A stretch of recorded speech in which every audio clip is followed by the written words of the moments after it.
నా తరఫున, తెలుగు ప్రజల తరఫున, కేంద్ర ప్రభుత్వం తరఫున హృదయపూర్వకమైనటువంటి శుభాకాంక్షలు. ఎందుకంటే తెలుగు సినీ పరిశ్రమలో అక్కినేని నాగేశ్వరరావు గారి తర్వాత మీరు పద్మవిభూషణ్ తీసుకోవడము మాకందరికీ గర్వకారణం. మీ యొక్క 45 ఏళ్ల సినీ జీవితంలో పునాది రాళ్ళు వేసుకుంటూ స్వయం కృషితో ఈరోజు ఎదుగుతూ వస్తున్నారు. ఎంతో కష్టపడి మీరు ఈ స్థాయికి చేరుకున్నటువంటి మీకు ఈరోజు కేంద్ర ప్రభుత్వం పద్మవిభూషణ్తో సన్మానించడము నిజంగా ప్రతి తెలుగు బిడ్డ గర్వపడాల్సినటువంటి అంశం అని నేను భావిస్తా ఉన్నాను. Thank you so much. Padma Vibhushan వచ్చిన ఈ సందర్భంలో మీరు అభినందించడానికి నా స్నేహితుడిగా, చిరకాల మిత్రుడిగా మీరు రావటం అన్నది నాకు చాలా చాలా సంతోషం, మిక్కిలి ఆనందంగా ఉంది. అండ్ మీ ప్రేమని, మీ అభిమానాన్ని ఆస్వాదిస్తున్నాను. Thank you so much. ఢిల్లీలో రాష్ట్రపతి చేతుల మీదుగా తీసుకుంటున్నారు కాబట్టి మేము దానికంటే ముందే మిమ్మల్ని కలవాలి, అభినందించాలనేటువంటి ఆలోచనతో ఈరోజు మీ దగ్గరికి రావడం జరిగింది. మోస్ట్ వెల్కమ్ అండి. దక్షిణ భారతదేశంలో రజనీకాంత్ గారు కానీ మీరు కానీ ఒక మంచి నైతిక విలువలతో కూడినటువంటి నటులుగా మంచి పేరు తెచ్చుకున్నారు. అంతేకాకుండా మన తెలుగు ఇండస్ట్రీస్కి వచ్చినప్పుడు తెలుగు ఇండస్ట్రీలో అప్పుడప్పుడు అనేక రకాల సమస్యలు వస్తుంటాయి, క్రైసిస్ వస్తూ ఉన్నప్పుడు ప్రభుత్వంతో కానీ మీ నటుల మధ్యలో కానీ సినిమా ఇండస్ట్రీ మధ్యలో కానీ వచ్చినప్పుడు సీనియర్ నటుడిగా, మెగాస్టార్గా అందరినీ సమన్వయపరుస్తూ మరి ముందుకు తీసుకెళ్ళేటువంటి వారు.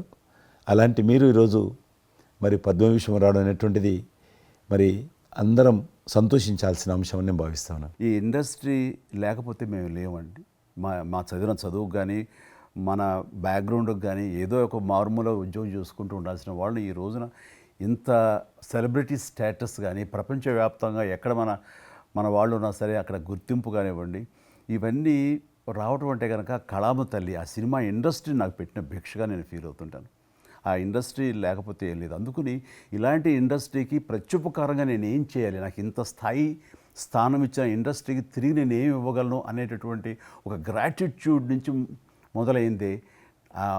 క్రైసిస్ వచ్చినప్పుడు నేనేదో నా భుజం కాయాలి, నా వంతు సహాయం చేయాలి అనే ఆలోచన.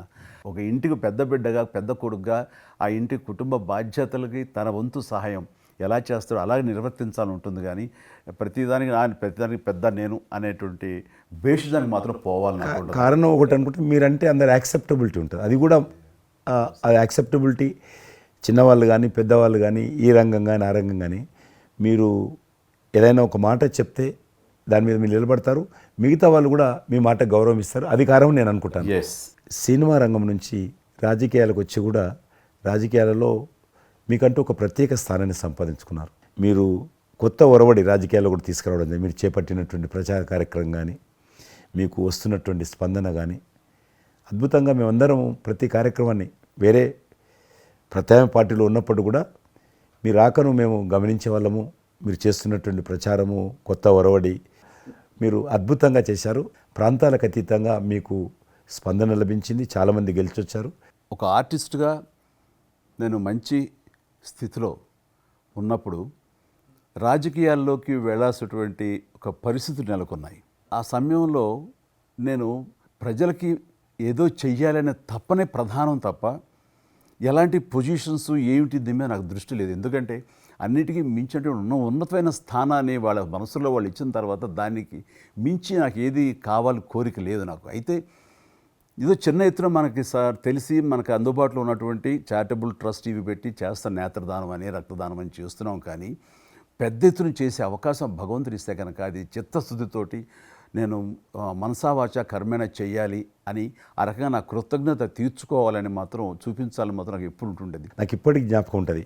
ఇది అంతకుముందు ఒకటే ఉండేది, ఇలాగ పెట్టినప్పుడల్లా ప్రతిసారి మీరే జ్ఞాపకం వస్తారు నాకు. ఎంత కీన్ అబ్జర్వేషన్. రాజకీయంగా ఉన్నప్పుడు మాత్రం నాకు ఎనలేని సంతృప్తి ఎక్కడ లభించిందంటే, ముఖ్యంగా ఇప్పుడు తమరు చేస్తున్నటువంటి శాఖ ఉంది కదా టూరిజం, అది నేను మీకంటే కొంచెం ఒక స్టెప్ ముందుగా దాన్ని నేను అవి నిర్వర్తించినప్పుడు ఆ శాఖలో మంత్రిగా నాకు పొందినటువంటి అనుభూతి కానీ లభించిన సంతృప్తి కానీ అంతా ఇంత కాదు. ఆ రకంగా మాత్రం రాజకీయాలకు వస్తే ఇంత చేయొచ్చా అనేది మాత్రం నాకు సుస్పష్టంగా నాకు అనుభవపూర్వకంగా తెలిసొచ్చింది మంత్రిగా ఉన్నప్పుడు టూరిజానికి. అది అలా అలా వెళ్ళి ఆఖరికి ఒక కల్నరీ ఇన్స్టిట్యూట్ అనేది నాకు అవకాశం తిరుపతిలో నేను వెళ్ళాను. అద్భుతమైనటువంటి ఇన్స్టిట్యూట్ అది.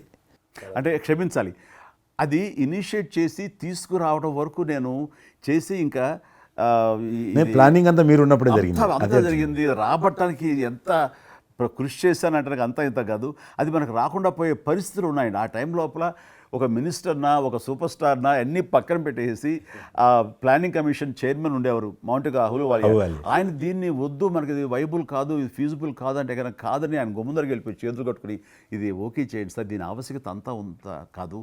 ఇండియాలో ఉన్నటువంటి ఎన్ని రకాల స్టేట్స్, ఎన్ని రకాల కల్చర్స్ ఉన్నాయో అన్ని రకాల వంటకాలు ఉండేటటువంటి దేశం మందే. అది నేర్పించే ఒక ఇన్స్టిట్యూషను ఈ రోజున మనకి కావాలి, అదే కల్నరీ ఇన్స్టిట్యూట్. అది మనకు వచ్చింది, దాన్ని మనం నిలబెట్టుకోవాలి. ఇది గొప్ప అవకాశం, ఎంతోమందికి ఉద్యోగం ఇవ్వటమే కాదు, మన కల్చర్ని కూడా మనం నిలబెట్టడం అవుతామంటూ ఆయనతో పోరాడి కన్విన్స్ చేసి ఓకే చేసి ఇక్కడ రాష్ట్ర ప్రభుత్వం అంటే ఆ రోజున ఉన్నట్టు రాష్ట్ర ప్రభుత్వం ఒప్పించి రేణుగుంటలో 17 ఎకరాల దాకా చేయించి ఇంకా పెట్టేస్తున్నాం, ఇక మనం స్టోన్ వేస్తున్నాం ఇక్కడ అని అనుకున్న సమయంలో ఈ రాష్ట్ర విభజన సమయంలో నేను రిజిగ్నేషన్ టెండర్ చేసి వచ్చింది. అయితే ఫైల్ సంతకం అన్నీ అయిపోయినాయి. దాని తర్వాత ఇమ్మీడియట్గా వచ్చిన కేంద్ర ప్రభుత్వంగా మీరు దాన్ని ఇంప్లిమెంట్ చేసి ఈరోజు రేణుగుంటలో అది మీరు చాలా అద్భుతంగా ఉన్నదండి. ఇంకా దాన్ని ఈ మధ్యలోనే 2 రోజుల క్రితం ఈ మధ్య నేను మా సెక్రటరీని పంపించాను. మళ్ళీ దాన్ని ఇంకా రిక్రూట్మెంట్ కానీ ఇంకా రీడెవలప్మెంట్ కానీ ఇంకా ఏ రకంగా డెవలప్, ఇప్పుడు ఆల్రెడీ మేము ఎస్వి యూనివర్సిటీతో టైప్ చేసుకుంటున్నాము, టీటీడీ వాళ్ళతో టైప్ చేసుకుంటున్నాము, కొన్ని స్టార్ హోటల్స్తో టైప్ చేసుకుంటున్నాము. ఆ రకంగా ఇంకా మీరు ఏదైతే ఆలోచన ఉండనో మీ ఆలోచన ప్రకారం దాన్ని ముందుకు తీసుకెళ్తాం, ముందుకు తీసుకెళ్తాం.